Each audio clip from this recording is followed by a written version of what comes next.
আমেরিকার counter tax বা ট্রাম্পের যে ট্যাক্স নিয়ে আমরা সারা পৃথিবী দুশ্চিন্তাগ্রস্ত, বাংলাদেশও দুশ্চিন্তাগ্রস্ত, কারণ বাংলাদেশ তাদের প্রোডাক্টের উপরে 37% ট্যাক্স ইম্পোজ করেছে, যদিও এর আগে 15% ট্যাক্স ছিল। এখন এর পরিপ্রেক্ষিতে আমরা সবাই ভীত যে সবার এক্সপোর্ট কমে যাবে, ইম্পোর্ট বেড়ে যাবে বা কমে যাবে। আমরা যেহেতু আমেরিকার উপরে আমাদের গার্মেন্টসের এক্সপোর্টের জন্য ডিপেন্ডেন্ট, আমাদের এক্সপোর্ট ক্ষতিগ্রস্ত হবে। আমাদের এক্সপোর্ট ক্ষতিগ্রস্ত হলে আমাদের এক্সপোর্ট সেক্টর ক্ষতিগ্রস্ত হবে, কারণ বাংলাদেশের এক্সপোর্টের 80%ই হচ্ছে গার্মেন্টস। আবার বাংলাদেশের সিঙ্গেল লার্জেস্ট গার্মেন্টস বায়ার হচ্ছে আমেরিকা। এমনই একটি পরিস্থিতিতে আমরা যখন দুশ্চিন্তাগ্রস্ত, বিভিন্ন অর্থনীতিবিদ এবং বিভিন্নভাবে গবেষণা করছেন আমাদের কী পরিমাণ ক্ষতি হতে পারে, এর ভিতরে হঠাৎ করে একটা সুখবর দিল WTO। তারা বলছে বাংলাদেশ এবং ভিয়েতনাম সহ আরেকটি দেশ, আমরা আমেরিকায় এক্সপোর্ট করে বেনিফিটেড হবো, আমাদের এক্সপোর্ট নাকি বেড়ে যাবে। WTOর এই গবেষণা রিপোর্টে বের হওয়ার পরে আমরা সবাই অবাক হয়ে দেখলাম। এর ভিতরে দেখা যাচ্ছে যে অনেক সংগঠন বলছে যে আমরা তো ক্ষতিগ্রস্ত হব, কিন্তু আশ্চর্যজনকভাবে একজন অর্থনীতিবিদ, trade economist doctor Zahid Sattar বলছেন যে আমরা এই সমস্যাটাকে সমাধান করে আমরা এগিয়ে যেতে পারবো, কারণ আমাদের সক্ষমতা আছে, আমাদের কম্পিটিটিভনেস আছে, আমাদের আনস্কিল লেবার শক্তি আছে, আমাদের প্রোডাকশন ক্যাপাসিটি আছে, যেটা আমাদের অন্য কম্পিটিটরদের নেই। WTOর রিপোর্ট এবং ডক্টর জাহিদ সাত্তারের অবজারভেশনগুলোকে যদি আমরা গ্রহণ করি, তাহলে আমরা একটা স্বস্তির নিঃশ্বাস ফেলতে পারি।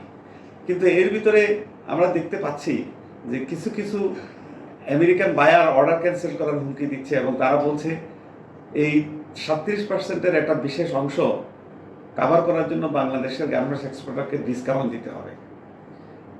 এমন একটি মারাত্মক পরিস্থিতিতে যখন আমরা দুশ্চিন্তাগ্রস্ত, তখন WTO সুখবরটি আসলো। এখন আমাদের সমস্যা হচ্ছে যে আমরা এক্সপোর্টার হিসাবে আমরা একটু উইক। এটা সাধারণত এই ধরনের প্রোডাক্টে এবং উন্নত বিশ্ব সাধারণত বায়ার হিসেবে তারা খুব শক্তিশালী, সেলার হিসেবে আমরা অত বেশি শক্তিশালী নই। আরেকটি চ্যালেঞ্জ ছিল যে আমাদের ট্রেড ব্যালেন্স, আমরা $2 বিলিয়ন ইম্পোর্ট করি, এক্সপোর্ট করি $8 বিলিয়ন। সেখানেও আমেরিকার একটা অবজেকশন ছিল, তারা বলছে আমদানি এবং রপ্তানির একটা সমতা আনতে হবে। আমরা এগ্রিকালচার প্রোডাক্ট, কটন, কিছু কেমিক্যাল, কিছু সার্ভিস আমরা ওইখান থেকে আমেরিকা থেকে আমদানি করি। $8 বিলিয়ন প্রোডাক্ট আমদানি করা আমাদের পক্ষে সম্ভব নয়। আমরা কি করে সমপরিমাণ আমদানি করবো, এটা বিরাট একটা দুশ্চিন্তার বিষয়। কেউ কেউ বলছেন যে আমরা আমেরিকা থেকে নতুন বোয়িং বিমান যদি আনতে পারি প্রতি বছর, তাহলে এটা একটা কাভার আপ হতে পারে, সমতা আসতে পারে আমদানি এবং রপ্তানির। প্রথমত আমরা আসলে নতুন প্লেন তো কিনি না, আমরা পুরনো প্লেন কিনি। অ্যাট দি সেম টাইম প্রতি বছর একটি করেই প্লেন কেনার মতো ক্যাপাসিটি তো বাংলাদেশের নেই, সুতরাং সেটাও খুব বেশি বাস্তবসম্মত পলিসি নয়। তবে আমাদের আরও গবেষণা প্রয়োজন, আমাদের আরও স্টাডি করা প্রয়োজন, গভীরভাবে আমেরিকার সাথে নেগোসিয়েশন করা প্রয়োজন, যাতে একটা তাদের পলিসিতে একটু ফ্লেক্সিবিলিটি আসে। আমরাও আমাদের ট্যাক্স পলিসিকে রিস্ট্রাকচারিং করে ট্যাক্স কমিয়ে আমরা সমতা আনতে পারি আমদানি এবং রপ্তানি। অ্যাট দি সেম টাইম যেহেতু আমাদের LDC গ্র্যাজুয়েশন আছে, এমনিতে তো আমাদেরকে জিরো ট্যারিফে যেতে হবে। সুতরাং আমরা যদি এখনই এই কর্মকাণ্ডটি শুরু করতে পারি, এটা ব্লেসিংস ইন ডিসগাইজড হতে পারে, কারণ আমরা তো বাধ্য না হলে কোনো কাজ করি না।